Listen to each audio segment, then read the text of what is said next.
We're live. Dope. And Zach immediately dropped something. Perfect. No, I put my phone on the table. All right, you guys ready? Yep. On this episode of the CultureSmash cast, Costner has his sights on the horizon. Joker La La Land edition. And don't give Mike the map. it's the CultureSmash cast, episode 647 for April the 10th, 2024. I'm Stephen Lackey, editor of the CultureSmash cast. Nico? Nicholas Qualls, contributor to CultureSmash Cast. Tina? Tina Qualls, contributor to CultureSmash Cast. Zach? I'm An Zach. I do stuff. avocado. Oh I'm a my dumbass. god, my friend. I guess I contributed to this. My friend fucking Avocado, podcast. my friend Avocado Antics 94 on TikTok sent me this Oh, that's cute. as part of my birthday present because that's her like thing is avocados, I guess. Well, that's cute. Yeah, exactly. People like me. You don't know that feeling? Oh, no. Wait, what the hell am I doing here? Exactly. So join us every Wednesday night until we have to take a 2-week break. Live on YouTube, Twitch, and Facebook sometimes. Starting at around 6:15 CST. Follow us on your platform of choice and interact with us because we do watch the chat. Join the conversation. Special thanks to Skinny Mixes for supporting the CultureSmash cast. Skinny Mixes are coffee and dessert syrups that are 0 sugar, 0 calorie, and 0 to 2 carbs. Head on over to skinnymixes.com and try some of their syrups, such as the white chocolate, salted dark chocolate, and salted caramel, and their variety of cocktail mixers they offer, including the margarita and fruit-flavored water infusions. Use promo code CultureSmash for 15% discount on your order. Get you some. All right. So it has been a minute. What have you guys been up to, Nico and Tina? You guys did something pretty cool. We had a convention. Yep, I worked and Tina was there for MTAC, Middle Tennessee Anime Convention, which was over Easter weekend, the last weekend of March, which is a large reason of why we weren't here for several weeks. That went well. We had a lot of fun. And then other than that, family in town, babies, nothing particularly interesting. Read some books. Read a lot of books. Lots of books. Well, Zach and I, we were at the competing convention filming. Sister Convention? Is it? No, I mean, down the road on the same weekend, that's fine. like there's no, Yeah, there's no like animosity or rivalry. It's just Yeah, we're just two events on the same weekend. yeah, they cater to a different crowd. At one point, it was in the same building. Yeah, at one point it was in the same building. Yeah, and that building is now a food court. True. Oh, is that where it is? Mm-hmm. Huh. That's where the assembly So- hall is. Yeah. It is, yeah. So we're actually brought in to shoot some like demo reel type of stuff for them for their marketing stuff. So we got to hang out all day Saturday. We filmed a bunch of stuff and Did you get a free tattoo out of it? we didn't get a free tattoo. I probably could have, but I have PTSD about that, about being in a tight space with a bunch of people getting tattoos all at the same time. Because it's pretty much how I got the COVID. Oh, yeah. Mm-hmm. So I'm Oh, good. so that's why you weren't there. I'm good. Oh, I You got ended in up. there. I ended up in there Oh. filming though. Uh-huh. Yeah. You got in there and you're like, I'm going to go to the bathroom really quick. Was gone for like an hour. It was not gone an hour. It's gone for 20 minutes, 30 minutes tops. 40 minutes? 30 minutes tops. So also what happens is one of my clients, it was there for a signing and I had to go meet with him and you know how that goes. But we had a good time. Like an hour. The best part for us though was Tom Atkins. Yeah, he was really nice. He was very cool, and we got him to sign some stuff. He signed my Halloween 3. He also signed my copy of The Fog, which was awesome. Yeah, and then we just kind of shopped around. I bought a movie from a boutique movie dealer there and stuff. So it was just a pretty, chill day. And we shot a bunch of cool footage. I got the limit configuration. Yeah, you should have brought that here to show on the stream. It's in the car. Damn. So this was an interesting thing that happened right in the early. We got there early, and they let us in early to shoot some stuff before the doors open. And we went in the artist, sort of the artist room. They have a big room for all their creators, and one of them had the puzzle box from Hellraiser. And Zach and I were both admiring it. We picked it up. It was really heavy, and they wanted like $45 for it. And we were both tempted because it would be a really cool sculpture type of thing to put up among our movies and stuff, right? So we go back to shoot some pickups while there's a crowd in there, and the guy is working the fucking box like it's a real puzzle box. And he wouldn't, like, you would have to ask him. He wouldn't just tell you how to do it. In fact, he sent you on your way and told you to come back if you need help figuring it out. So it's really heavy, really well made, and you could actually work it. Yep. If I had not been getting, I personally got 3 autographs and bought a movie. Had I not been doing that, I would have picked up the puzzle box too. But Zach went back to get it. So I got it, and I'm in traffic on the way home after our shoot. And I'm just sitting there just playing with it. And I'm just like, I'm about to die in my car by Cinnabites. Yeah, you risked. They're still coming for you, sir. It's just a delayed I one. don't know. I've been in natural traffic. Give me the Cinnabites. By the way, the feeling of figuring it out, it felt so good. It was like, oh, I did it. It's so nice. You know what really sucks though? By me doing it a few times, it's easier to do now. Yeah, because it was probably really stiff. Yeah, so when I hand it to you, you're gonna be like, oh. So well, you have to bring it in next week so you can show it. Bitch, I can get it. Oh, no. Okay, yeah. You show it on the show. On the show, yeah. So yeah, we had a fun kind of weekend too. Now, outside of that, while we were away from you guys, Zach and I saw quite a bit of movies. But we'll get to that when we get into the box office. Oh yeah, we did see some movies later that day. We did. We saw some movies. Long day. It was a long day, but we have not seen a single movie since Dune. Yeah, Dune was the last movie I saw in theaters. No doubt. No doubt. It was not the last movie I saw. I've got a movie from last year that I can rant about, but that's okay. A movie from last year? Yeah. What movie? What was it? Rebel Moon. People just randomly. Bro, you should randomly be like, man, fuck Rebel Moon. Because I watched it. I had it on the TV after Impact weekend. So I'm home. I took extra days off to kind of recover. So I had it on while just around the house, and I would watch it. It's like, this movie is terrible. It's fucking awful. It's worse than anything Zack Snyder has ever done before. Like, I don't know. It's just so bad. I just don't think Zack Snyder has a real creative bone in his body anymore. No. Well, it's not, because I can understand him saying, it's like, oh yeah, it's my Star Wars, because it's ripping off Seven Samurai way worse than anything George Lucas did in terms of ripping off any of Akira Kurosawa works. It's just so awful, and the CGI is bad. It is like, how much money did you spend to make this terrible? No. The first shot, Nico, is symbolic. Don't you understand? It's a portal opening in the shape of a vagina, and a ship is going through the portal of the vagina. Like, it's phallic. You don't understand. They're raping the universe. It's so deep. You just don't get it. It's so bad. It is.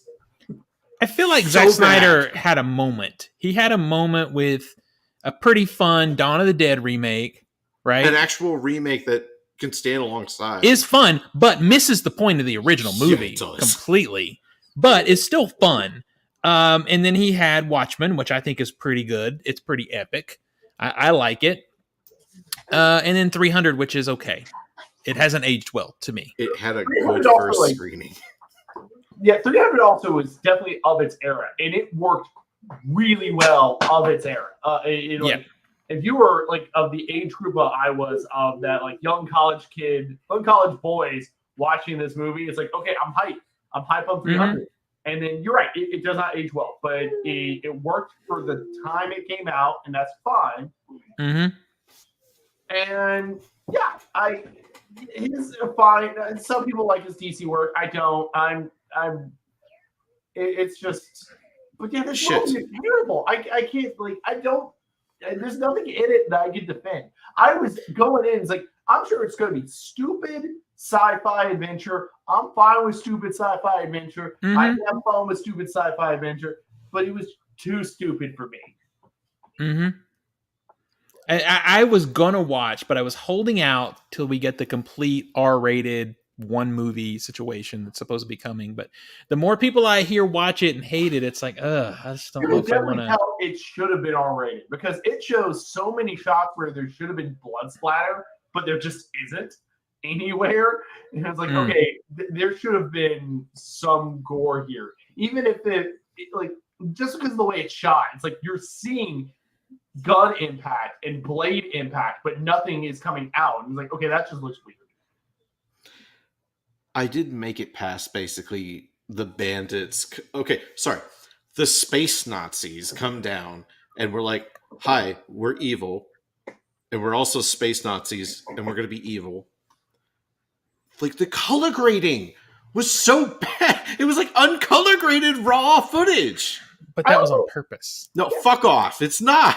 Because it was also really frustrating that the Anthony Hopkins robot just pieced out for the majority of the movie. Oh my God. I forgot about that. Yeah, Anthony Hopkins has this monologue establishing the entire world and everything.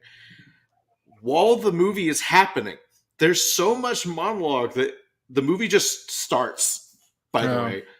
Like, typically you finish the monologue and then the action continues. No, there's so much that we have to maybe Anthony Hopkins is in all the R-rated parts. That's it. Also, we're on Netflix. Yeah. Why are we having this like, oh Lord, we have to make it PG-13? You're on fucking Netflix. Because I think it still impacts streamers, people with kids. We don't have to conform to box office anymore. They want as many streams as they can get. I don't know. My theory on this is here hot take. I don't know if it's a hot take or not. I bet Zack Snyder wanted box office and Netflix saw it and like, no. I think that could be accurate. I think that could be that makes sense. Just release the full cut. Yeah, but they made the cut for theatrical may have been what Netflix saw and decided we're not putting this in theaters.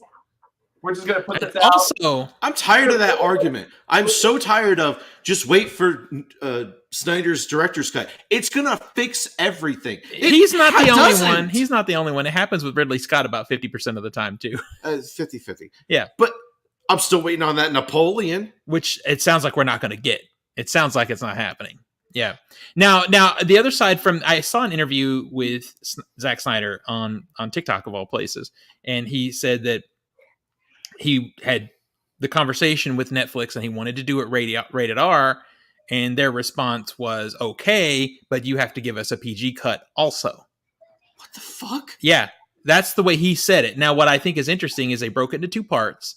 So it's almost like a movie that they can market like a series, because they get you for part 1 and then they hold you for part 2, and then you stick around for the director's R-rated cut. They get to remarket the movie 3 times. Oh, but they had no issue with doing an R-rated cut for Army of the Dead. Yeah, and there's some stuff there's some hardcore freaking movies on Netflix too. They had no problem with Blonde being NC-17. I mean, for the longest time, 9 Songs was on Netflix, and it's pretty much porn. Antichrist was on Netflix. Yeah. Like, I remember Love being on Netflix, Gaspar Noé's film, which starts off literally with a blowjob. Yeah. Or real. Yeah. Like, oh God, think of the children. What the fuck are you talking about? I think it's just marketing ploy, but no one likes the movie, so it's not working out for them, which makes me happy because I hate Netflix. There's no saving by an R rating. Yeah. There's no saving this. I think maybe Tina is the only one that can relate to this, but I did recently just rewatch The Jinx.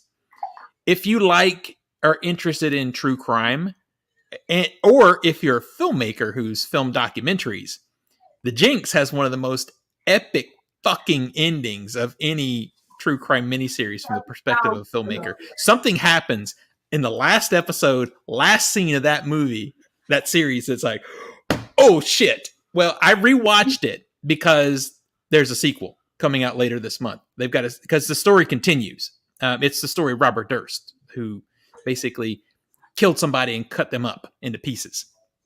And he's a very wealthy person. So, Zach, I think you should watch it.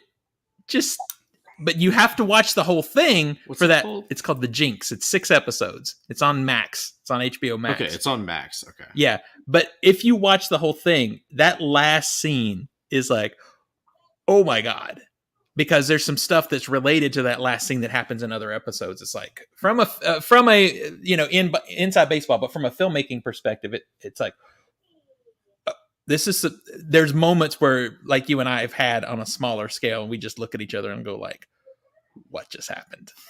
And we got it. Holy shit. Have you seen it, Tina? Have you seen The Jinx? I have not seen Jinx. Oh, well, you need to go watch The Jinx. It's only 6 episodes. It's really good. It's really well done. And there's a sequel. There's a second half coming out because his story continues. So there's a second half coming out later this month. So I went and rewatched it. It holds up. It's really interesting. Outside of that, let's get into the box office because then we can talk about some other stuff that we've seen. Number 10 is Wicked Little Letters. It made 1.3 million. It's made 1.4 so far.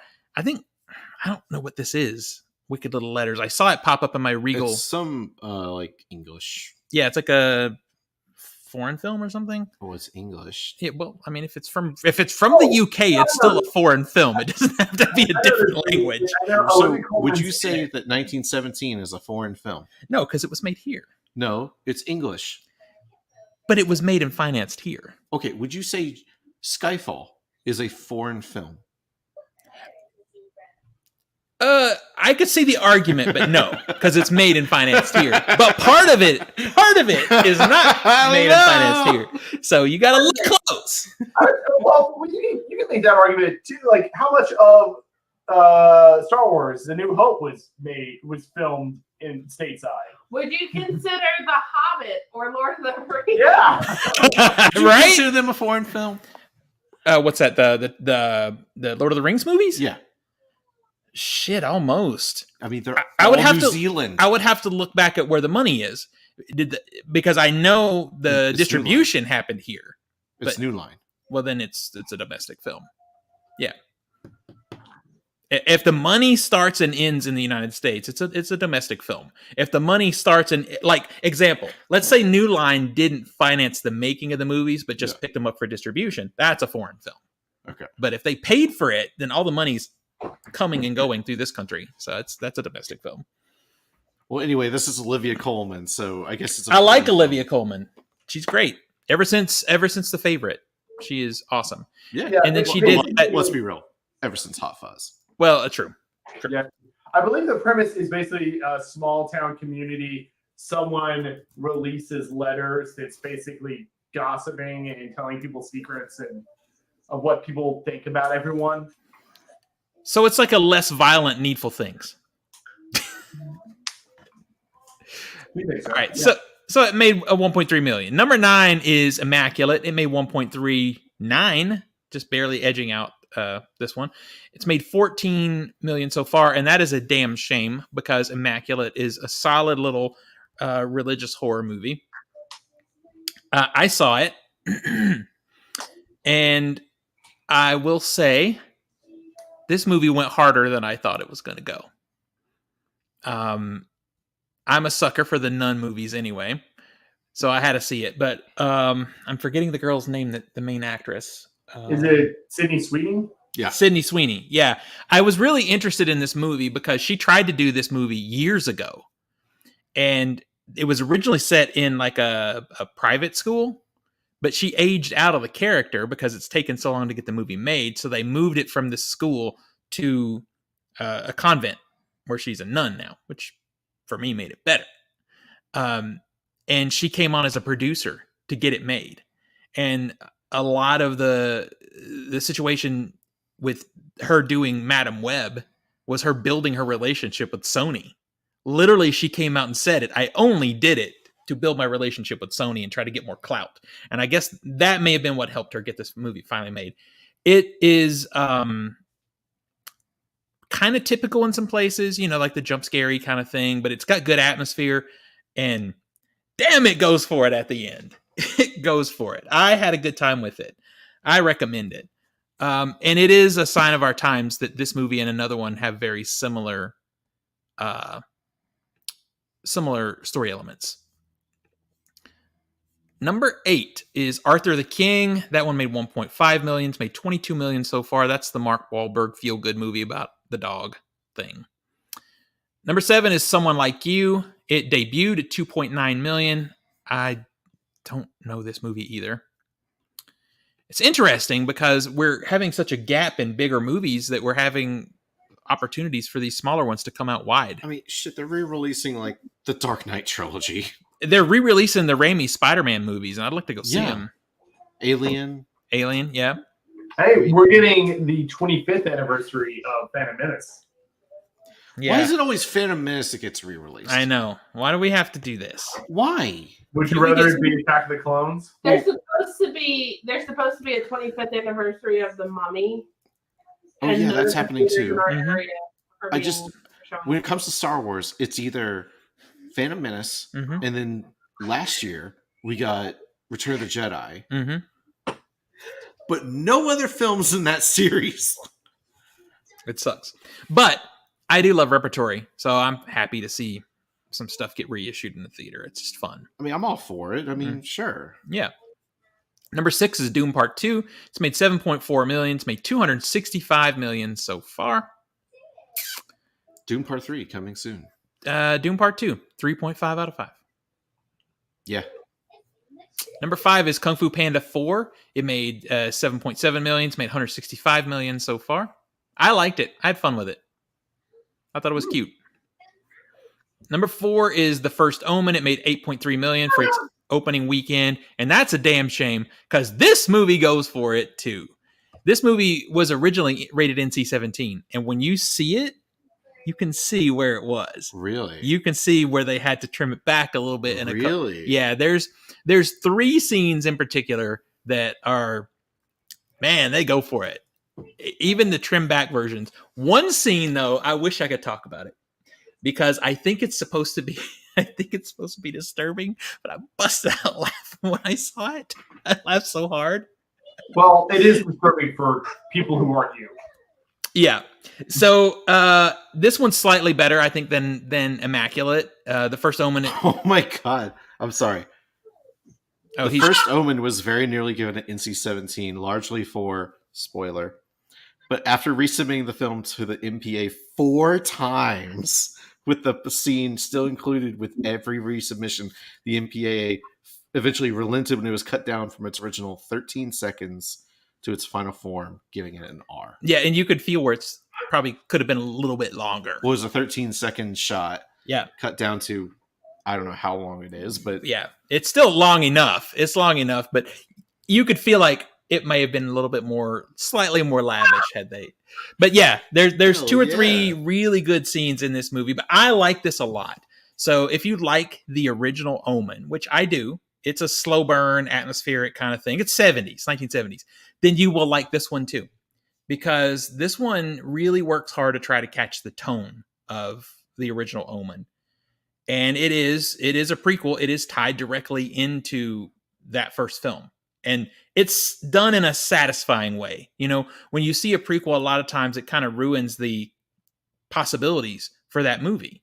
Because you know what happens. You know how it ends, essentially, because there's another movie coming. Well, they kind of have an answer for that in this one. And it's pretty good. This is from... it's a feature film debut from a director who did a lot of episodes of The Servant, a TV show. And it also stars the main actress, Nell Tiger something. I forgot her last name. She was in The Servant. She was great in The Servant, too. And she's really good in this one. I recommend. I had a good time with it. I gave it a 4 out of 5. Question. Yes. Let's just play pretend here and say someone has never seen any Omen films. Uh-huh. Would that be okay going into this one? Yes. Okay. 100%. I don't know this person, but yeah, 100%. That person out there, they exist. There's a lot of them that exist, and 100% you would be fine. I mean, they've never seen any of them. Yeah, this movie is its own story. Because I haven't seen any of them. Yeah, and it's fine. I like the first Omen. Richard Donner. I like Richard Donner. So, but yeah, you don't have to have seen anything. In fact, you're probably better off having not seen anything in a way. Do you think Belcourt should show that at 12 hours? The first Omen? Yeah. No. It'd be too slow. It's not even that it would be too slow. It's just too big. Like it's too out there. Too out there? Yeah. No, I mean too everywhere. It's a big movie that's out this year. Yeah. Maybe 20 years from now they could show it. No, the original. Oh, the original. I thought you were talking about this one. I'm like, movie titled The First Omen. He means the first movie. First Omen. God damn it! This is why you shouldn't title your fucking movies. Ugh. I think they could. I think they could because they did show an Amityville movie, and it's kind of in the same vein as far as second one. Yeah, I think they could, but it is slow. It is a slow burn. But they would probably show it at 3:00 in the morning. Oh and run people no! out. Yeah, the Belcourt showing a slow burn at fucking 12 hours. Yeah, at 3:00 in the morning. Stop the goddamn presses, you guys. Yeah, I think they could. It might be too mainstream though. What they would do is show the shitty ass like third one with Sam Neill in it and go, "Yeah, it's so good." And do we have any people that convert to seeing this as a good movie? And we're like, "No, fuck you." All right, number 3 is Ghostbusters. Oh, did you guys have something? No, you're good. Never mind. Yeah. Nico had me muted, so yeah, fuck off. How rude. Number 3 is Ghostbusters Frozen Empire. It made $9 million, 88.8 so far, and it's utterly forgettable. It's not good. It's not good. We thought about trying to make time because the weekend before Tina's birthday weekend. So Yeah. On the March 22nd, that whole weekend, we went down to Atlanta and we were going to make time to see it until like more and more reviews came out. It was like, this movie seems utterly mediocre. Yeah. We're good. It really is. And the thing I told Zach when we were talking about it, for me is they brought the original cast back and they brought Bill Murray back. And there's a few moments in this movie where it feels like they are trying you know how the original Ghostbusters, was still mostly family friendly, but it had a little edge to it because Bill Murray would make his jokes. They tried for that in this movie, but you can feel it. Like they were really kind of trying to find that spot where they could drop a shit or something like that into it. And it's cool because it's kids. It just, it didn't work. The one thing I will say that Bill Murray was able to do is, in those movies, he had a very particular, delivery, the way his character would speak. He did bring that back. Like he was talking like that character, which was cool. He just didn't have anything good to say, except the horny joke that's in the trailer, and that wasn't good either. I'd say don't waste your time. All right, number 2 was Monkey Man. It debuted with a $10 million opening. Saw this one too. You didn't see it, right? Just me. No. So I had a migraine the whole weekend. Yeah. So people are losing their shit over this movie, like just raving about it. I think it's good. It's fine. The problem is if you like fight scenes, you don't get excited because you can't see half of the fights in this movie. And when people get honest about it, when you really put people in a corner and say, how was the fight for real? Because the visceral sort of feeling is there because the camera is so frenetic. But sometimes you can't tell exactly who threw the punch because the camera. Now, Dev Patel had a lot of problems on this movie. They had equipment failures. They lost their broke. The camera broke. They lost their cinematographer at one point. Had to replace him. Some pieces of the movie ended up being grabbed with a GoPro because it's what they had. Yeah, there's one scene that was, or scene or sequence or shots where it's with a phone. Yeah, with a phone too, and you can tell. You can tell. So I respect him so much for grinding through it, but to me, when you compare it to something like John Wick, I'm expecting badass fights, and sadly, you can kind of see where they might have choreographed some really cool fights. You just can't see them. The camera is literally up his fucking nose the entire movie. I could count the nose hairs sometimes. Like it's even on just regular talking scenes. What? It's just so up his, like it's down and up, right up his nose the whole time. And then the fights happen, and it's so tight you just can't follow it.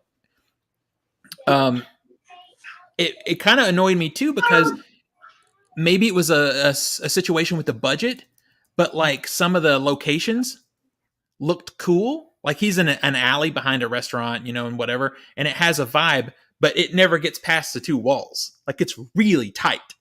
So it's almost like there wasn't enough money to go past this wall. So you got to stay tight the whole time. Man, where's Gareth Evans? Is Gareth Evans doing anything? He could be just the second unit to shoot that shit. I don't know, but I liked the movie. It is a solid 3.5 out of 5.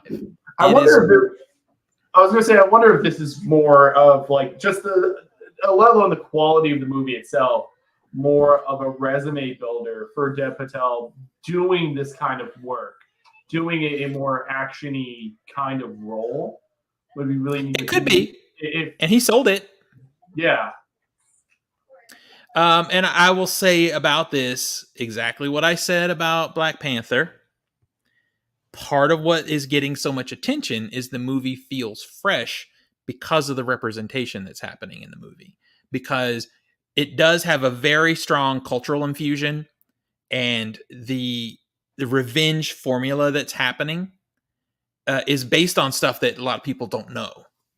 And that makes it feel fresh. I mean, you could look weird, but you remember when Black Panther came out, it was a 6.5 out of 5.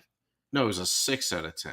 But people were giving it 9 out of 10 and complaining it wasn't Oscar nominated. Yeah, it got nominated for Best Picture. It was like, this is a fucking meme. But I think this is a similar situation, because it would literally be extremely formulaic if we didn't get all this extra juice laid on top of it. Due to its setting. Due to its setting and its characterization, and the inclusion that happens in here is a big deal. There's a particular type of inclusion that happens in this movie that means the movie will not get released in the country in which it's set. So, yeah, it's not gonna, like, for a couple of reasons, and I respect it. So I respect it so much for that. But when you look at it just from a perspective of a film, it's not that good. It's okay. It's all right. The fact that Netflix was just going to drop it on the streaming service had they been left to their own devices kind of makes sense. But Jordan Peele came in and saved it. And that's the reason it got released, because Monkey Paw picked up the distribution rights to it. I say still see it because he's good. I like him.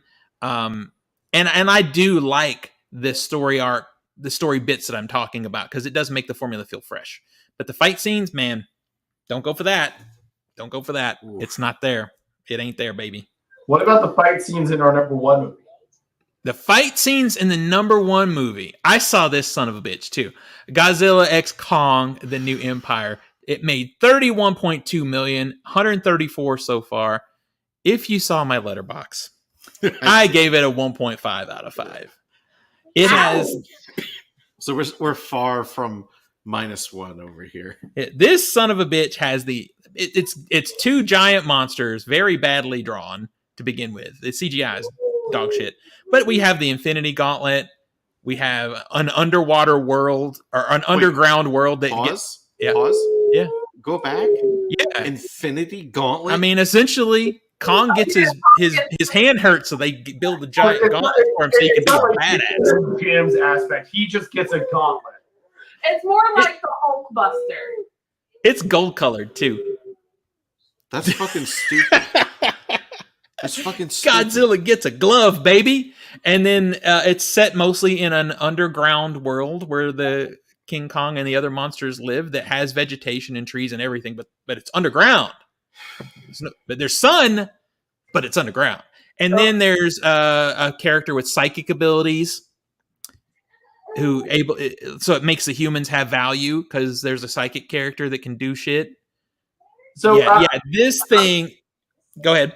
How does this rate compare to Godzilla vs. Kong, the prior movie in the franchise? Fuck. Or even Godzilla King of Monsters? Like the last one that I saw was the one that Zach and I saw together in Screen X. Fuck. So so the previous movie I didn't see. So I'm coming into this, and apparently some of this shit has already been established. The underground world with the portal that you can go in. Versus Kong. Yeah. Yeah. They didn't recap shit either. If you didn't know this stuff going in, it's like going into a Fast and Furious movie, and I think that's really what this has become. They're dog shit movies that people just go to watch big monsters punch each other. But the biggest problem for me is I knew it was going to suck. But through the majority of the movie, there's so much CGI, especially when they're in the underground world, that the one thing that you look for that is so cool about giant monsters is the scale, right? They didn't feel giant to me, even though they were, because there wasn't much to compare them to when they're fighting each other. There wasn't a real thing in the shot to grasp onto. You know, if you look at the behind the scenes stuff happening with the Planet of the Apes movie that's coming out, they took motion captured people into real sets and filmed them. So you do have backgrounds that you can glom onto. This didn't have any of that. This was all CGI. So I just couldn't get the scale that I wanted. It kind of worked a little bit when they were in like the cities, and Godzilla is like going around the world saving us from other giant kaiju, but he's probably killing billions of people along the way because he just tears the shit out of every city he goes to. And no one cares. Everyone's like, oh, Godzilla's killing another monster. Yeah. And I'm like, killing a lot of people. It's so bad. It's if you go in it just for big monsters punching at each other and running in really weird ways. Okay.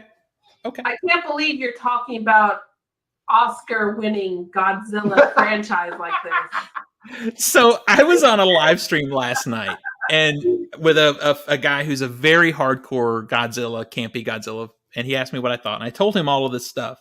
And he's like, it's a Godzilla movie. What do you expect? I said, sir. No. I saw Godzilla -1, and the bar has been fucking raised. And he's like, I hate that movie for this.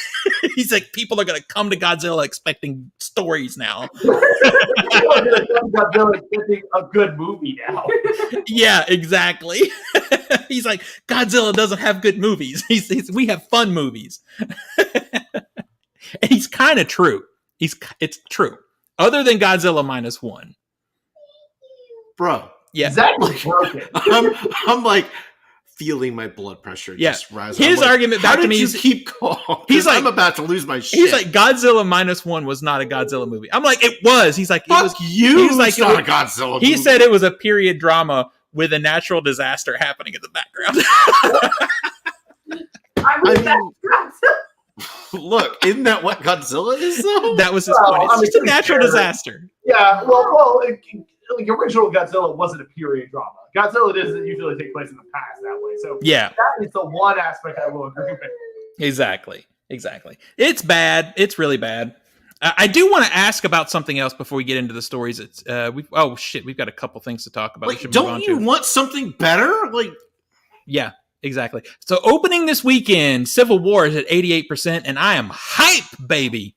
I'm actually going to go out on a Thursday and see this movie. I think I might have to see it tomorrow. You're going to see it on 35 millimeter? I don't care about that. It wasn't shot on 35. How much do you buy that Alex Garland's claims of retiring? 0%. I don't buy it at all, and I think he's kind of redacted that a little bit. Yeah, he's walked it back. Yeah. I think it would be okay if he did, because he would still write. And, that's what I want from him anyway. His directing is great, but if he just decided, screw this, I'm just going to write, I'd be all right with that. That's fine. There's a lot of interesting discussion going on around this movie, and I don't want to get into it too much now because I don't want to be spoiled. And it's been really hard to avoid because the critics got to see it Monday, and then I think Tuesday it was the $5 mystery movie at Regal. So many people. No, it wasn't. It wasn't? No, Monday they had a IMAX fan exclusive. That's what it is, because I'm like, holy shit, so many people have seen it already. Yeah, they did that Monday night. But what that does tell me is the studio has a lot of faith in this movie, so I'm hoping for something good. So I'm gonna have to see it tomorrow. I'm hype. It's 88% on Rotten Tomatoes right now. Don't Tell Mom the Babysitter's Dead is at 63% right now, and that's just a remake of that movie.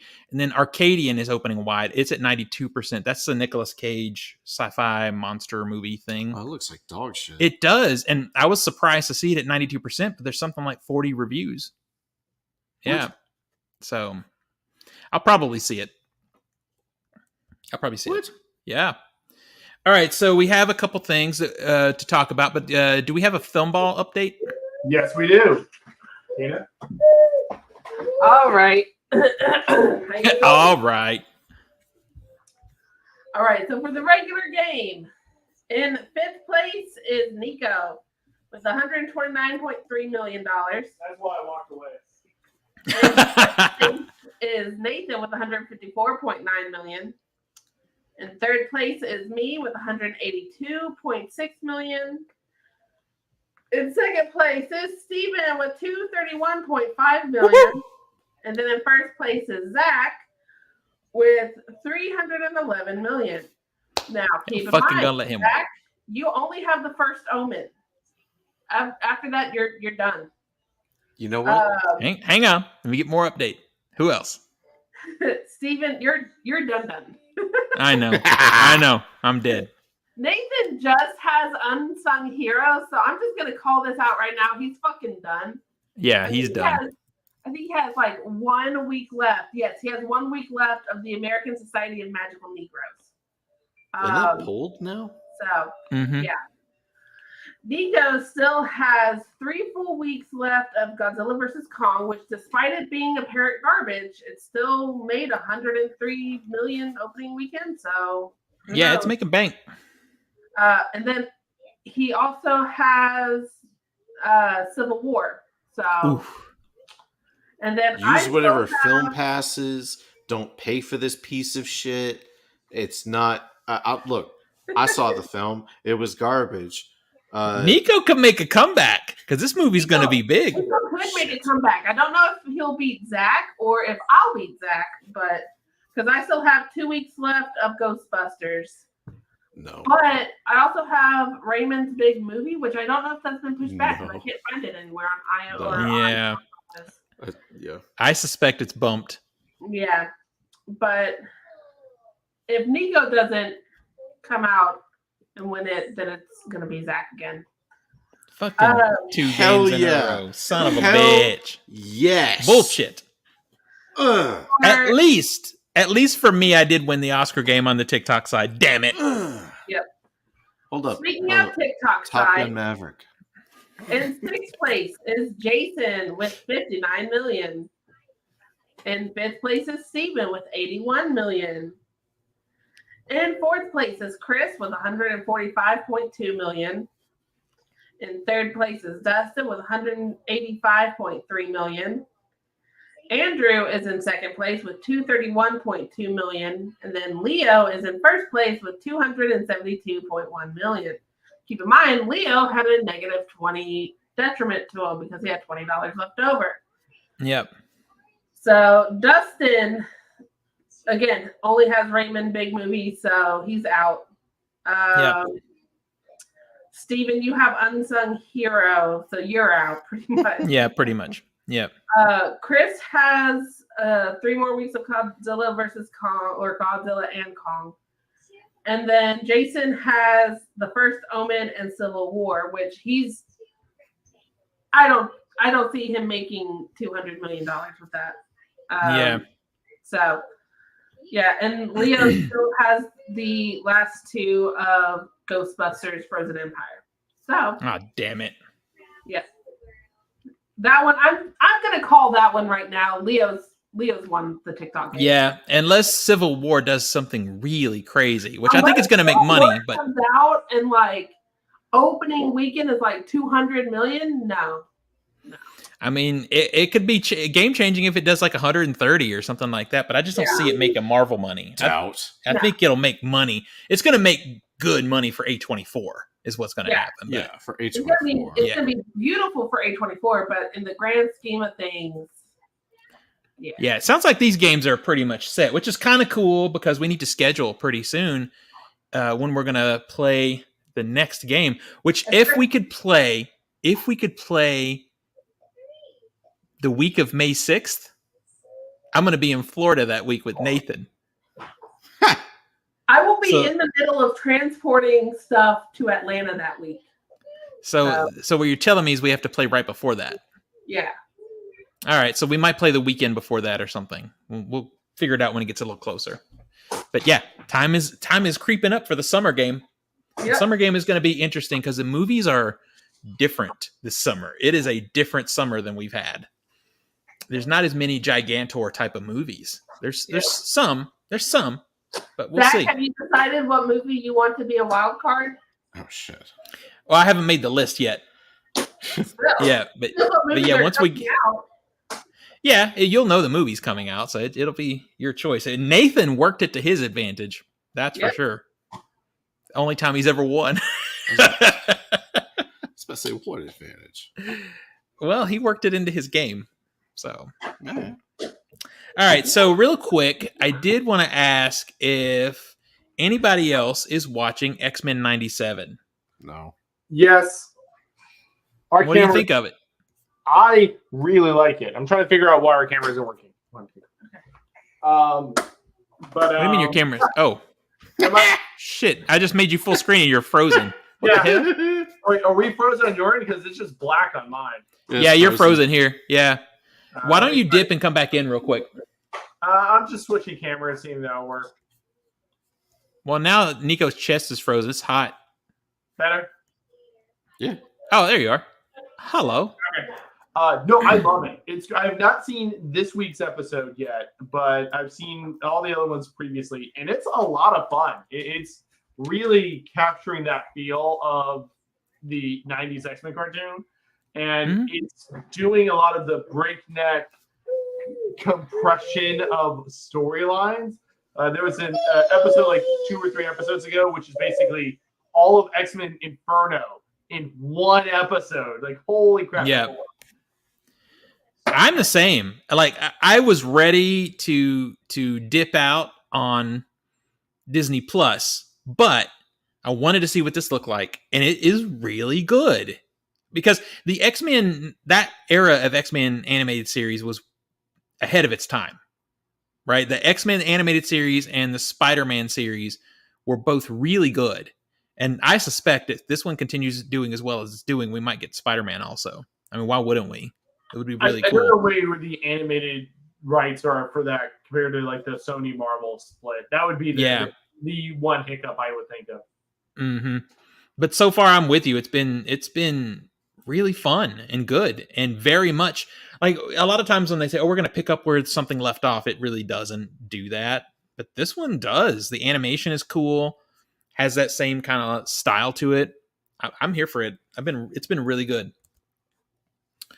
All right, so we've got some trailers to talk about. One that's can get fucked and one that's actually really good. So let's talk about the one that can get fucked first because it came out the most recent. Everybody's talking about it, and it is the Joker 2 trailer. Nico, what are your thoughts? You and Tina, what are your thoughts on the Joker 2 trailer? Pass. The very least, it looks. I don't want to say inventive because it doesn't look inventive, but it doesn't look like it's just a stock Scorsese ripoff the same way Joker was. So that's the only pro I can give it. Again, I just don't care about this iteration of the Joker. I really just don't care about the Joker as a standalone character outside of Batman. And it's just, I just don't care. I don't. I don't know how they can fix it. Now, I looked at the trailer and I will say there's some pretty shots in it. I was about to say, that's one positive I can say is it's shot really nicely. But are we in a situation where the pretty shots that are pretty in it look like other movies still? Because kinda. I mean, there's a shot in there that looks almost like La La Land, honestly. Which one? When they're in front of all the blue. There's like it looks like a stage show, honestly. I don't know how much of it is because the trailer definitely embraces a musical aesthetic and a lot. I was thinking more like Umbrellas of Chernobog, and like with the colorful umbrellas or something like that. But I mean, I look as much as I have turned on Joker, and goddamn, it was on my top 10 of 2019. I know, and I hated on you for that because I hated it immediately. I do like the last shot of this trailer. But I do. Like I kept seeing that shot, and I kept thinking, the smile. I think people are kind of losing their shit over that shot a little too much. I'm like, it's fine, except they did it with Heath Ledger also. I mean, it's not the new. poster, the teaser poster. Yeah, Dark but Knight. it's still it's not fresh. They just did it in film that was already done as a piece of art for a previous movie. I mean, it's not that hard to do either. It's not like a groundbreaking shot. It's like, all right. Well, yeah, but that's the point. There's nothing else to go off here. There's nothing else. Like the shot, like people are losing their mind over it. I'm like, no, it's not worth losing your mind. You're just like, oh, okay, this is shot competently. I do think people, a lot of fans desperately want it to be good. And I think a lot of the Joker fan base is like, you're going to see this time. It's going to be original. Maybe. And that's why he's wearing the white suit from The Dark Knight Returns. Yeah. Wait, original. Oh, shit. Well, okay. So if he owns stuff that is within their IP, I don't think that's bad. Oh, so you're saying this should be Goodfellas. We've already done King of Comedy. Right. Right. That's what I'm afraid of. I'm so Jokered out. Well, and the thing is, too, I think Joaquin Phoenix's performance in the Joker was fantastic. But I also think there was something in there, and I saw a review yesterday that really encapsulated my feeling on it better than I've ever been able to do it, is that the movie lifts up a certain type of incel culture that just... We're doing this? Why are you lifting that up? Why are we lifting that up? I just don't think... We're still talking about this 5 years later? Yeah, well, it's coming up because there's a new one, and he's still the same guy. Still the same guy. You know, can they fix it this time? That's my question. I mean, the whole point last time was he was imagining a girlfriend. Yeah. This time he may or may not have one. Yeah. Is Harley Quinn real? I mean, they've already changed her story completely. She's a patient. Okay. And I don't really care about that so much because it's not like there's deep canon with her. She came from the animated series. Yeah. And she's a cool character. She's one of the cooler characters to come out of that series, honestly. But there's not like 50 years of comic book character with her. I don't know. What is your feeling, Nico? You're more hardcore on that part of it than me. Or Tina. Tina, you like Harley Quinn, right? Yeah, I'm a fan of Harley Quinn as a character. Fuck this movie. Yeah. Okay. You're all like, there's not 50 years of like canon. 30 years of canon now. We're close. We're old, Stephen. My right, it's true. Is I've always hated Harley Quinn and Joker's relationship. It is toxic beyond belief. And the people who romanticize their relationship really they're wrong. To be admitted to a psych ward. And the people who are all for Joker and this movie and like it's going to be great, they're the kind of fans that make me not want to be Batman fans. Well, I don't mind the movie showing their relationship if it does show how toxic it is. Yes. But the interesting thing about the trailer that I came across is it feels like Harley is the proactive participant in the relationship. It's like she is seeking out the Arthur Fleck Joker character and really doing the one that's establishing the relationship. So I don't know. I'm still not quite sure what their take on this is going to be. Yeah, I don't have high hopes for this movie. I don't have high hopes for the relationship that it's going to portray. Mm-hmm. I wasn't really excited about the Joker when it came out. I didn't really care for the movie. So this one just isn't on my radar, really. Now, if it ends with like her punching Joker and hooking up with Ivy, okay, cool. I'd be down for that. That'd be better, yeah. Yeah, but I think don't see that the sad part is I really like Lady Gaga. I like her. I think she's a good singer. I've enjoyed her like I enjoyed her in her season of American Horror Story. I think she's a pretty decent actor. As the Countess, yeah, she was really good as the Countess. Mm-hmm. So my curiosity about this movie is more about her than anything else, to see what she's going to do. And there's no original music, though. This is a jukebox musical. Yeah. So that's kind of sucked, too, in a way. Yeah. I don't know. Everybody's so, like, there's the hype machine is rolling on it. And I'm like, did we... Did we see the same thing? Yeah. I mean, like, look, I look at this and I'm like, yeah, I'll probably go see it. I'm going to see it. I mean, yeah. You're going to see it. Yeah. I'll see it when it comes on streaming. Well, I'm going to see it because it's coming out in 2024 and I'm fucking seeing everything. But That's yeah. why. No, so the people that go into Hot Topic and glorify the relationship of Joker and Harley Quinn, please, It's like, you don't fuck off. really know I think most of the people know the iconography of it and they don't actually know it. It's like people that go into Hot Topic and buy AC/DC t-shirts but don't know the fucking band. They just like the shirt. How do you not know, like, AC/DC? Oh, I've talked to young people that they just thought the shirt was cool.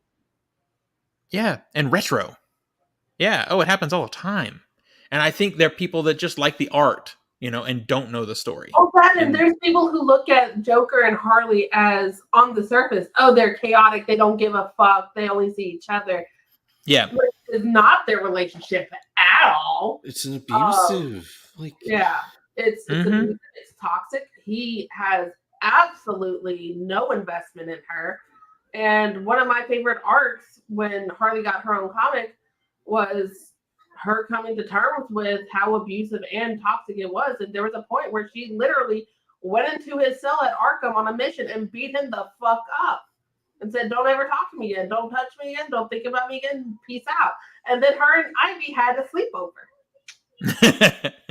So if this movie had the balls to really portray the relationship for what it is and not lift it up is the thing. Yeah. The Joker was so lifted up in that first movie. I just wanted to fucking go off. He's not a good. He's not standing for anything. He's fucking awful. And I'm afraid they're going to do that with this relationship too. Now, if it comes out and it has the balls to really be complex in its storytelling and kind of show that aspect of it in a real way, I would give it kudos. I'd give it kudos for that, and I'd be here for that. But I'm with you, Tina. I'm not expecting it. Yeah, I'm with you. I'm not really expecting it either. The only thing I can say is the color palette looks nice in the trailer, and I know Lady Gaga is going to sing her ass off. That's all I can say right now. But damn it, people are hyped for it. All right.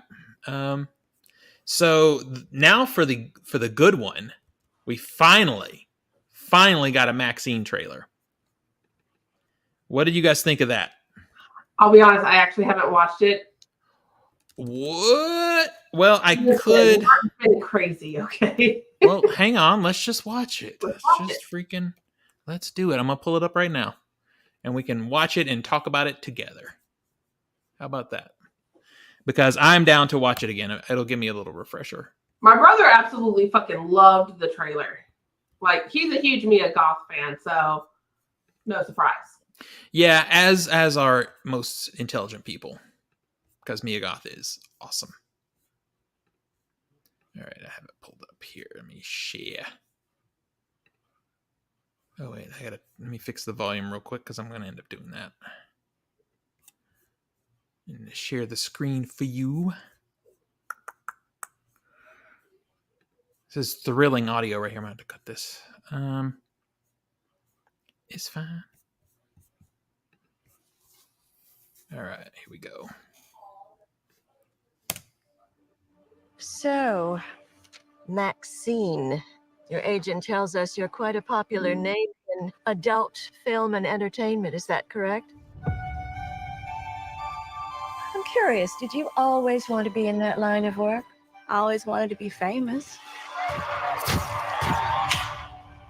If you need to read off the sides we gave you, just go ahead, all right? I know the lines. She turns to the camera and, through her trauma, addresses the lens directly.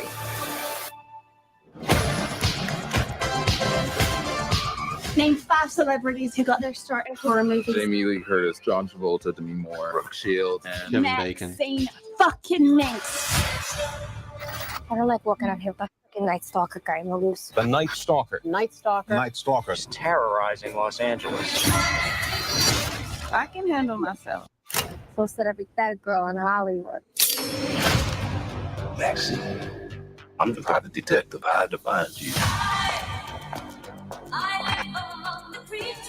My employer is a very powerful man. The past ain't finished with you. It's gonna keep knocking at your door. Tragically, another victim of the Night Stalker. I knew 3 people who were murdered in 3 days. I'd be pretty scared. What are you hiding, MaXXXine?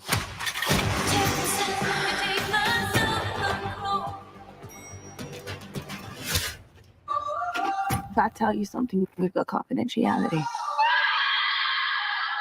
What'd you do? This is the defining role of your career. Whatever's going on in your life that's interfering with this picture, squash it. I intend to.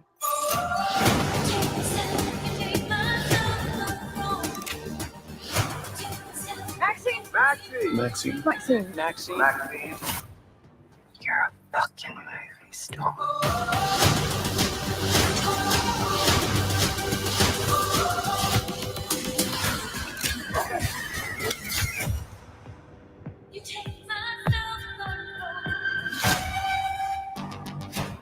Yeah, boy. All right, so let me get you guys' reaction because you've seen it for the first time just now.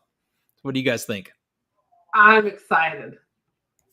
Like, I mean, I was already invested because X, we haven't seen Pearl, but I loved X. Haven't gotten around to watching Pearl because her nap times are sporadic. But I fucking love the story already. And then they throw in the fucking Night Stalker. They throw in fucking Richard Ramirez. I'm like, okay, white girl. So let's talk about that for a minute and no. share the funniest moment of my discussion about this trailer so far. Oh, no. Zach's like, so what did you think? And I said, I liked it. Tina, you're going to love this. I said, I really liked it. It has the giallo that I thought it was going to have or whatever. I said, I do have concern because they did something new with the Night Stalker that they haven't done in the previous 2 films. And he's like, what do you mean? And I had to proceed to explain to him that the Night Stalker was not fucking created for this movie. I thought it was. Richard I never Ramirez heard of it. was one of the most terrifying things about Hollywood in the 80s, my dude. I've never heard of it. I mean, I've never heard of the Night Stalker. Spike Lee made a movie about him. What was it called? Wasn't it? Wasn't that the one that he made with the serial killer? Or was that was that Son of Sam? No, you're thinking of Spike Lee. Anyway, Richard Ramirez is right up there with Ted Bundy or any of these other big names that have done terrible shit. Yeah, he didn't know. I was like, what? Are you fucking... Son of Sam. That was Son of Sam. Yeah. Yeah, Son of Sam. That's right. That's right. Excuse me for not knowing LA history. LA, I'm from, Hendersonville, Tennessee at that point. I was about to say, the Night Stalker was like national news, my dude. Yeah, it was big. I've heard of the Zodiac Killer. He was easily this Have same you heard of level. the Cecil Hotel in LA? No. Well, that one's a little bit less. I've heard of that one because I watched stuff, but if you don't watch, like with you guys being into like horror and spooky and haunted and whatnot, the Cecil being one of the most haunted hotels in LA, that's where Richard Ramirez was doing all of his crazy shit. doing his business. Oh, Yeah. really? That's And also also- where the lamb died. It was mysterious. The elevator girl, like all kinds of freaky shit happened at the Cecil Hotel. And the other part for me growing up, learning to play guitar and being into AC/DC, he was arrested. He had the AC/DC hat on. Yep. So you couldn't like that band and not hear something about, because the music kind of got brought up in his trial and all that stuff. And can I say the vibe for that trailer? Like, if I didn't know better, it looks like it's filmed in the 80s. Like, they got the tone of the 80s set. It's a really well cut trailer too. Yeah. Like that shot where she just looks down, her eyes cut down, and it cuts to 1985. I'm like, oh shit, I'm hype. He had said, Ty West had said before all this that it was going to be a giallo, and you see it. If you know what you're looking for, it's there. That sequence where she's washed in red light, I'm like, there it is.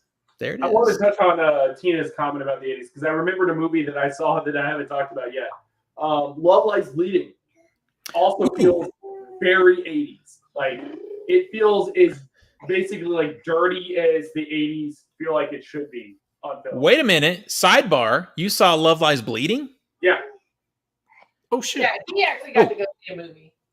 Oh, because that is my number one movie for the year so far.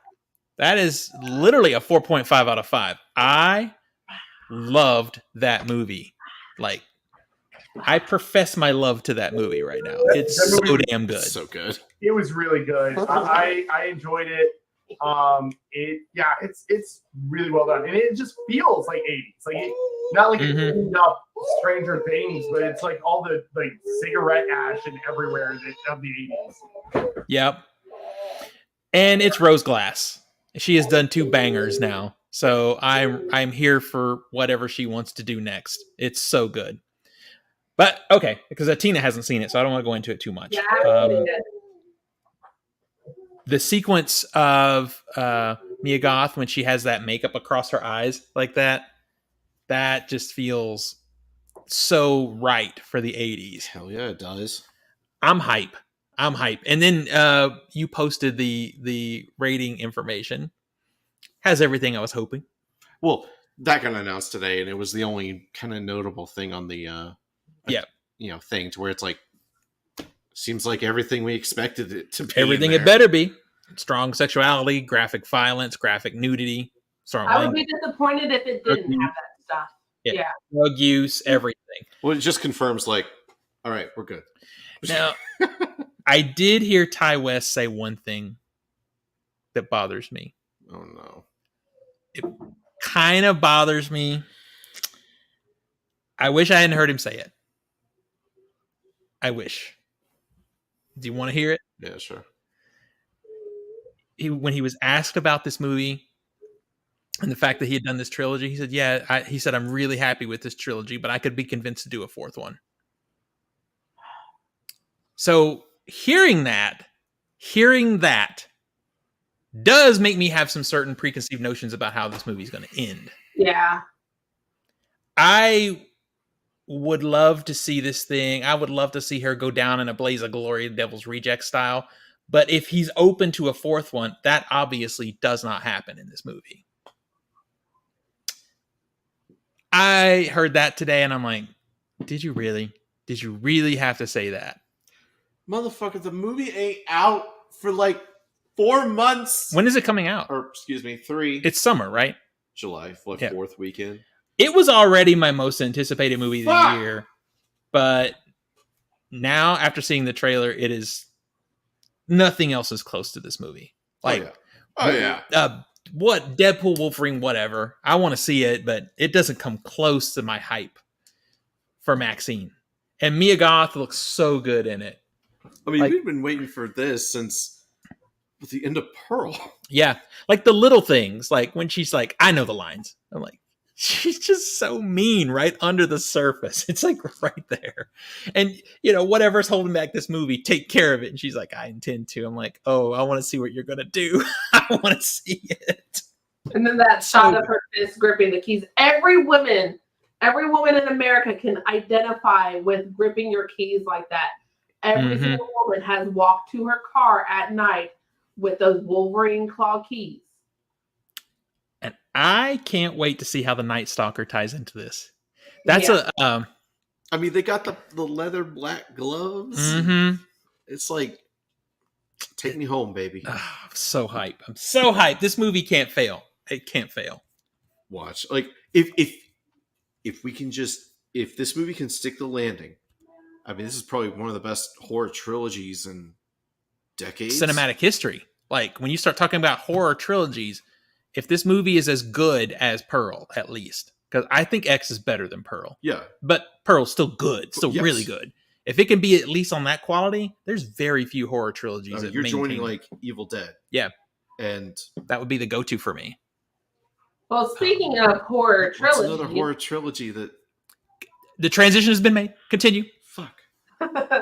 Lionsgate and Blumhouse are headed back to the woods for a new Blair Witch Project movie. Part of a multi-film deal between the studios that will see Blumhouse reimagine horror classics from Lionsgate. The deal follows the duo collaborating on Imaginary, which has earned $38.2 million since release last month. I don't know why they think that's an impressive number, but okay. 1999's Blair Witch Project is considered one of the most profitable films of all time. Made for roughly $35K, it would go on to gross $249 million globally. Post-production costs put its budget closer to $200,000 to $500,000, but still, huge profits. It ushered in a found footage movie boom and spawned a 2001 sequel and a 2016 follow-up. Roy Lee, who produced the 2016 film, is back for the new installment. That's all we got. Wouldn't you think that their failure with that Exorcist sequel would slow them down on the remaking IPs thing? I would put money that this was in production before that was released and bombed so spectacularly. Yeah, but they haven't even made this movie yet. They could stop the presses still. I don't know. I don't think they care. I think they just want to have those titles under their belt at this point. Anything. I also think you might be right, Tina. And I wonder if we looked at the Exorcist sequel, Believer or whatever. I haven't looked at it to see if it actually made money, because they spent $400 million on it. I don't know what they spent on that movie. Okay, so they bought the Exorcist rights. Oh, they spent a lot because they were hoping to do a trilogy. But that whole thing is, my understanding is it's been tabled for now. So they can figure out what they're going to do. Okay, well, $400 million. Yeah, so that cost was supposed to go across 3 movies. Okay, well, the budget for Believer was 30. Yeah, which is their typical shtick. And it grossed 137. So there's still $300 million in the hole. Yeah, but the point is, even if this Blair Witch Project movie remake, whatever, is suck, it's still gonna make money. And they didn't have to pay Exorcist prices for that, rights to that. They're partnering with Lionsgate, it sounds like. But do we have to? Did we not learn anything from 2016? I learned something from 2016. I remember never to trust your motherfucking ass when it comes to questionable films. You're gonna learn today. Just busting out my phone angrily in an empty theater, texting Steven. I remember watching Blair Witch Book of Shadows and just seething with rage because it was so far off from the Blair Witch Project. And you know what? I was so sad about that movie because it was directed by a documentary filmmaker I really like, but he just had lost the plot completely. I agree with you. You'd think we could learn from Paranormal Activity, but there's I got an entire box set of those movies up there. I mean, I hate to say this, but it's like the found footage genre is shifted. It shifted to like fantasy liminal space kind of. You say that, but there are plenty of like low budget found footage horror movies, like Outlander or something like that. I saw Dashcam. Dashcam was terrible. Yeah, I heard it was terrible. But my point is, they're still Dashcam wasn't even in focus. They're still making them. Is the point? But what I'm saying is, the people interested in that genre, have moved on from spooky forest. But I don't think the liminal space thing, that's a video game thing still. We're not seeing that in movies yet. Not in a big way. Skinamarink. Is that considered a big movie? Because it's not. It made a couple million. It made a few $1 million. A tiny little movie. Yeah. That's there was that one movie Shudder. with the houses, like where they went to go. I think it was like Jesse Eisenberg with the houses.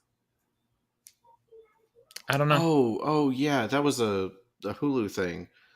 What I'm saying is the found footage genre, because it's not in theaters right now, is moved to YouTube. And the trend with YouTube right now, in terms of what people like, terms of what people find scary, is that. So you say this, I say this, but Blumhouse is a company that drops their stuff into theaters and then shifts it around on streaming, usually Hulu, and that's where they make their money. so is this going to theaters? Or is this going to Hulu? It'll probably go to streaming. It'll go to Hulu, just like all their other shit, and then go live its life on streaming. So, and if you look at those movies, there's still a shit ton of found footage movies. There's one called Baghead, I think, that just came out. There's a lot. There's a shit ton of found footage movies. That genre has not died. You just don't know. You just haven't seen. If you look in the lower realms of horror. Oh, excuse me. I have to go look at dog shit to find it. Listen, it makes money. It gets released on DVD in Walmart.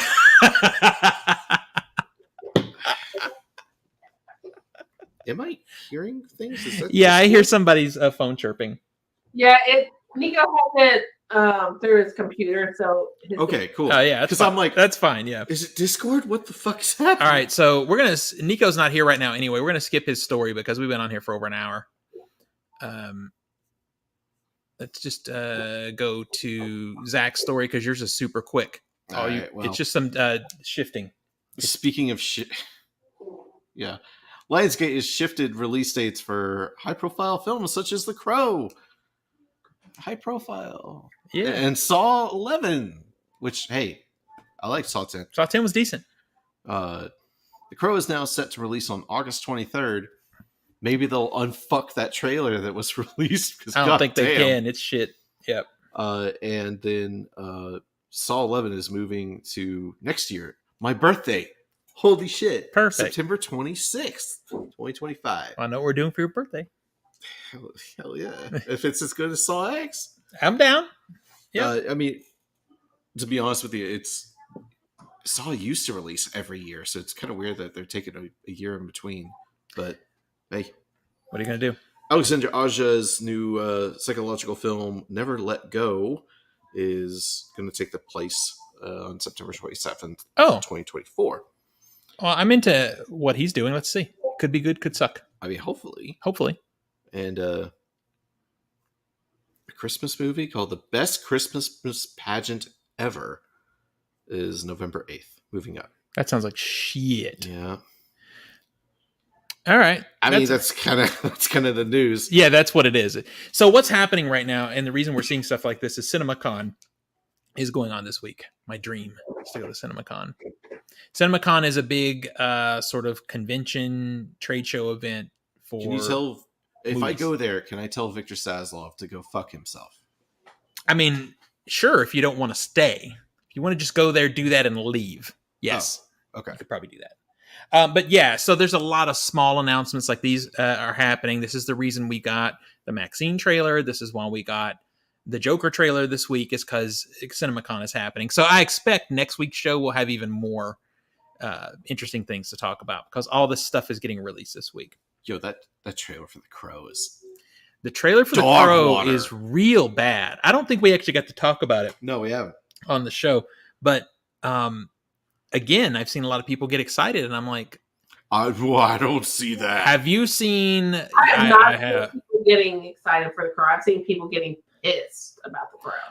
Oh, on the TikTok, people getting excited about it, and I'm like... On YouTube, it's violent. Hey, on Reddit, it's even worse. Because it looks like a really cheap, shitty crime drama. It doesn't look like The Crow. The Crow has style. Also, the trailer shows the whole goddamn movie. It does. Well, okay, so the stupid thing about this movie is if you look at the source material, there were a lot of different crows.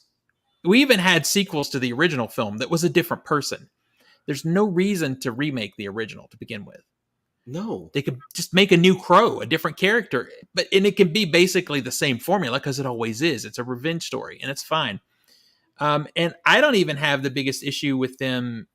So the original Crow that we all love was made in the 90s, right in the middle of this sort of like goth resurgence that was happening. that Crow design fit that era. So making this new Crow kind of look like Machine Gun Kelly and that kind of thing would be okay if they hadn't already done it with the Joker in a really disgusting, gross way. We have the Joker at home. Yeah. The Joker at home. I mean, I feel bad for Bill Skarsgård. He's a good actor. It's so beneath him. Yeah. And the tattoos on his titties, it's cringy, boy. It's cringy. But outside of that, Tina, what did you think of the trailer? Did you see it? I hated the trailer. Hated the trailer. Now, keep in mind, I grew up in the 90s. So anything 80s, 90s, early 2000s, like, that's messing with that is sacrilege to me. So the fact that they are remaking the Crow, the original Crow, which one people are already upset about because of the history behind the Crow, with it being said that Brandon Lee died on and just the cultural impact that it had. Remove that. They're not doing it well. Yeah. It looks shitty. And not good 90s shitty, but shitty. So yeah. Fuck the Crow. Well, and you know, it doesn't even have to be set in the 90s or anything. It can be modern because the Crow continues. He continues to exist. But the Crow is a fantasy. And the movie should look like a fucking fantasy. The original Crow, on the low budget that they had, still looked like a fantasy. Now, to be fair, that was Alex Proyas. Now, Alex Proyas has not done much great since then. Oh, has he done any great since then? I think he did. Was Gods of Egypt really great? Didn't he do Dark? He did Dark City, which was fucking great. Did he? Yeah, Dark City was phenomenal. But before The Crow, he did music videos. He had this killer sense of style about him. They didn't bring in apparently a filmmaker that's coming in with a sense of style, because the movie looks flat and generic to me, at least in the trailer. It just looks like a dude that puts paint on his face and gets a little bit mad. I mean, it's like, for real? Are you fucking for real right now? Am I going to see it? Yeah, because I want to be. Man. I'm going to see it because I want to be pissed. I want to have a right to be mad. I want to see it. Plus, I got to see everything. This is a waste of time and money. Listen, so it's coming out for me in the right year because I started my year out with Madam Web. So everything gets points because, hey, better than Madam Web. I mean, you're Godzilla X Kong? I don't know. Better than Madam Web. Better than Madam Web. I don't know. Getting COVID might be better than Madam Web. It might be. It might be. That reminds me of, I was looking at my Facebook previous posts like this time last year or previous years, and apparently the whole better than Madam Web reminds me of the joke that we had in our apartment after Iron Fist came out. It's better fight than Iron Fist. Hey, if I saw Iron Fist right now, it'd be better than Madam Web. If I watch Morbius right now, it's better than Madam Web. It is. All right, so this week on physical media, if you want to pick up a movie, Lisa Frankenstein is out on Blu-ray. King Kong is out in a 4K Steelbook. I believe that is the 2005 King Kong. Night Swim, better than Madam Web, is out on Blu-ray. Another Blumhouse masterpiece. Doom Patrol Season 4 is out. That's a pretty good show, actually. It's a Wonderful Knife. I guess it's a Christmas horror movie. Yeah, that was. I think it's like the Blood and Honey level kind of thing. Really shitty. Monster is out on Blu-ray. I need to check that out. Is out. What'd you say, Tina? Blood and Honey 2 is out in theaters right now. I know, and I heard it's not that bad. I heard it's as bad or worse. I heard it's not good, but not as bad as the first one. So levels of bad. I'm not doing. I didn't. I'm not doing it. Okay, not we're talking about a film so bad that KJ and I turned it off in 15 minutes. Yeah, because it looks like shit. I wouldn't even try it. KJ. Yeah, well, that's true. KJ will watch some really, but that's sci-fi. KJ will watch really shitty. She'll watch Sci-Fi Channel sci-fi. It's true. All right, so Lost in Space is out in a collector's edition 4K. Picnic at Hanging Rock is out in 4K. I want this movie. I've been wanting to see it for a long time. And then Doom Patrol, the complete series, because it's done now if you want to pick that up. Doom Patrol's pretty cute. It's a pretty cute show. I liked it. I had a good time with it.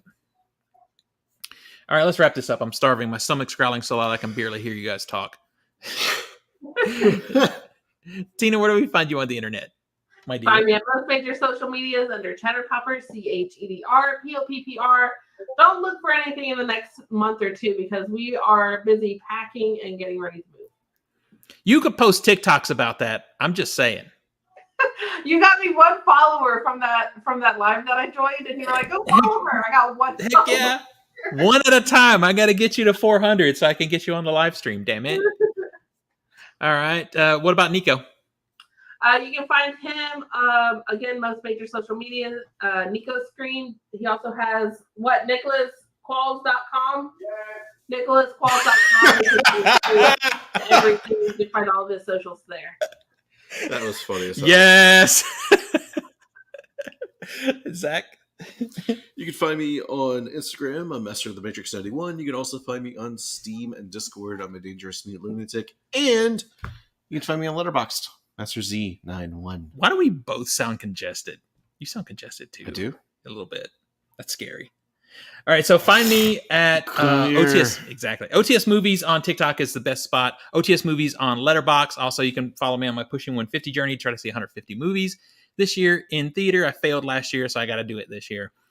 So yeah, those are the two spots. You can also hit me up on Instagram. It's Off the Shelf Movies, but it's mostly just TikTok reposts. So go to TikTok and follow me. That's what you should do.